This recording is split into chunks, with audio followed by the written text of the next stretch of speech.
All right, well, let's turn over the last 2 weeks of August. Nice, Sagittarius. All right, wow. Whew. Okay, 2 major arcana cards. All right, so one is about learning, growth. I keep hearing the word stagnation. So I don't know if some of you have felt stagnant, but you know, there's no time for that right now. Yeah, you guys,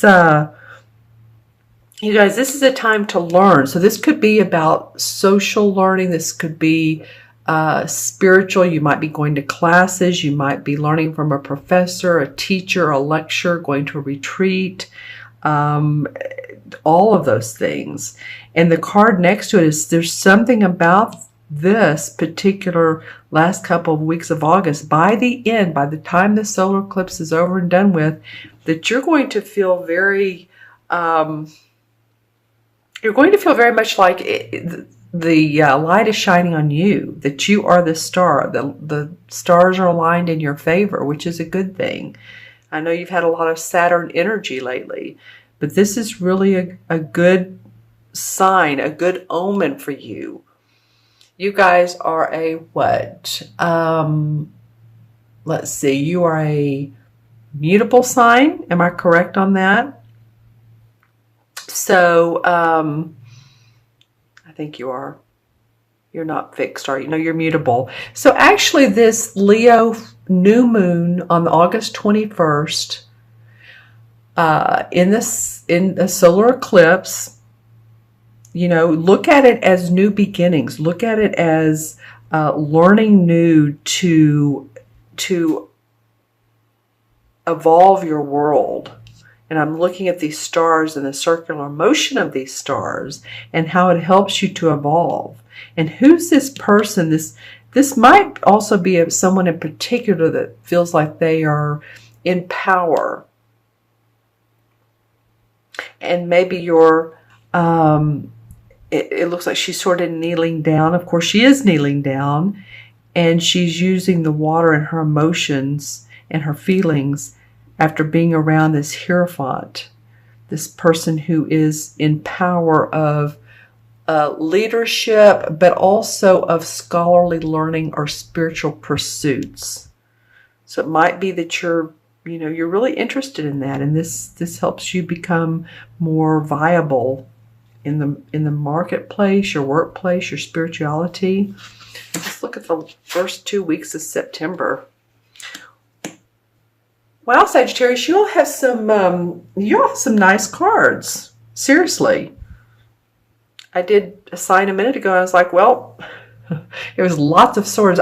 In fact, I've seen a lot of sword cards in many signs. You so far don't have any unless this bridge card right here is a sword, but this is looking good. Okay, so the first 2 weeks of September, this is the Nine of Cups. Happy home, happy family, feeling good about your emotions and where you are in life. It can be, that everything that you've wanted. See how he has his arms crossed. He says, yeah, I am where I am because I have made the effort and gone with what I really feel has been in my best effort. And by doing so, you are putting your talents and your skills and abilities to work big time. And I love that this is underneath the star because it really represents that you are a skilled, not only craftsman, but you're a skilled human. Your spirit evolves into, this is more la, and then here we have, this guy is practical, he's down to earth, he puts all of his knowledge in motion, what he's learned, the stars have aligned, how he feels, and now it's time to say, okay, I'm a creative master. I'm the master of my creativity. All right, let's see how the transition card, what happens in the meantime to make this work. Interesting, when I was shuffling a minute ago, I saw this card and I thought, well, this card hasn't come up, and of course now it comes up. All right, so for some of you, And I was just saying, right, that there's no sword cards in your sign, in your spread, but this could be a sword card. Well, there you go. All right. So the Nine of Swords represents, to me, someone who is up at night worrying, crying, upset about a situation, or upset or despondent over someone else, or not feeling well, feeling sick.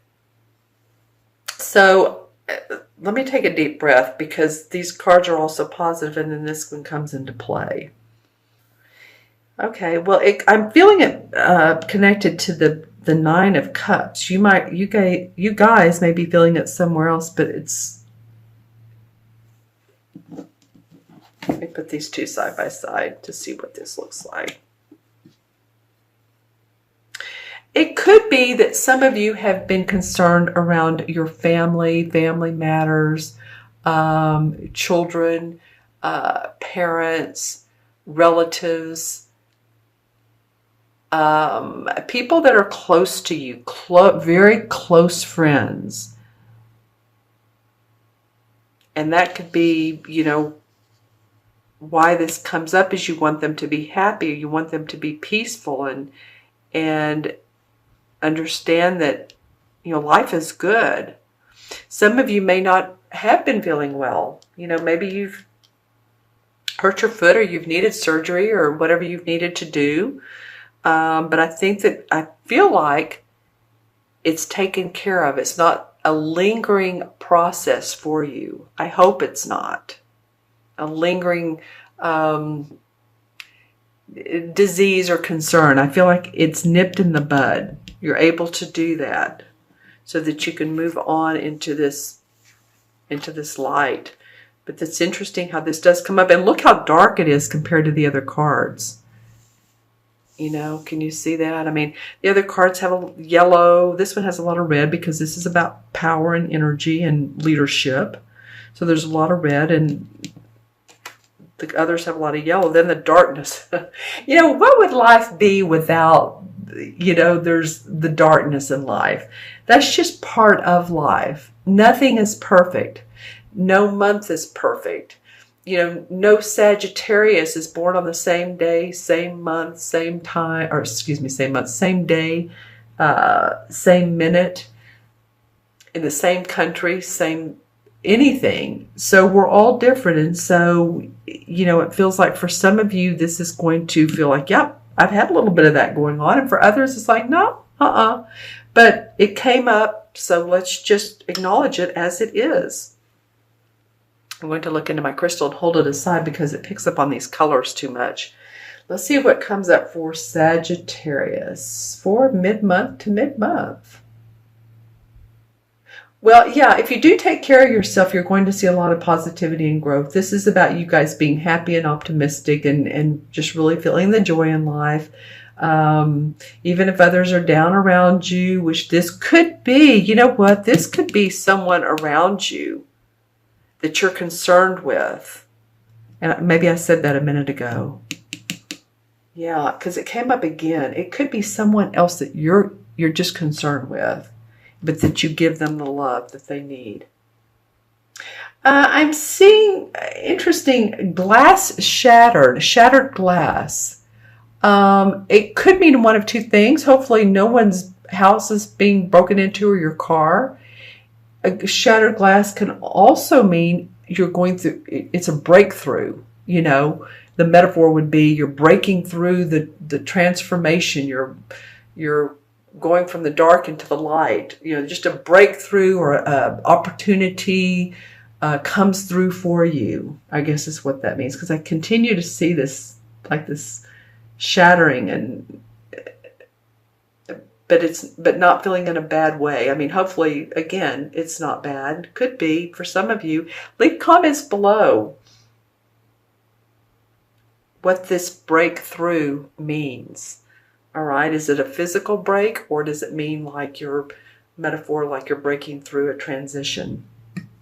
Okay, my friends, I'm going to add the cards up. We have 5. We have 17. 5 and 17 is 22. And 22 and 9 is 31. 31 and 8 is 39. And 39 and 9 is 48. 4 and 8 is 12. And in numerology, 1 and 2 is 3. Again, staying positive, staying hopeful, staying creative. Yeah, optimism is important for you guys because there's so much, again, there's so much yellow, and 3 represents the color yellow in numerology. All right. And,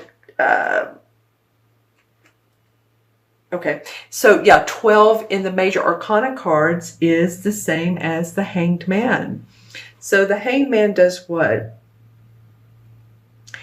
Well, think about it. When you stop and you turn the card around, you see how he's in his zone. When it's in, straight up, the Hanged Man is turning your back on routine and searching out answers. This could be problem solving or sacrificing for a greater goal. So it could mean that this is a greater goal for you and you're sacrificing some things, but you're gaining others, many others that enhance your life.